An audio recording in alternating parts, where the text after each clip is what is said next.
আলাইকুম বন্ধুগণ। এই যেগুলো দেখতে পাচ্ছেন এতগুলো আইটেম, এটা হচ্ছে বাসায় তৈরি সেরেলাক্স বানানো হবে।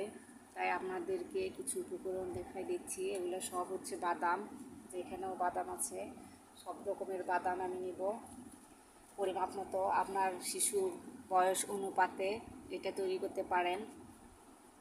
তারপর লাল চিরা, আবার সাদা চিরা, যার কাছে যেটা থাকে সেটাই নেবেন। তারপর এই যে লাল চাল, সাদা চাল ভাতের, আর সুগন্ধির জন্য কেউ চিনি আতপের চালও ব্যবহার করতে পারেন। আর এখানে নিয়েছি গম, আর এটা হচ্ছে তিসি, আর নিব চিয়া সিড। তো এগুলো হচ্ছে উপকরণ, বাচ্চাদের স্বাস্থ্যের জন্য খুব উপকার। আপনারাও এইভাবে বাসায় সব কিছু কিনে ব্লেন্ডার হোক বা মেশিনে হোক ভেঙে নিয়ে বাচ্চাদের প্রতিদিন খাওয়াবেন। ধন্যবাদ সবাইকে।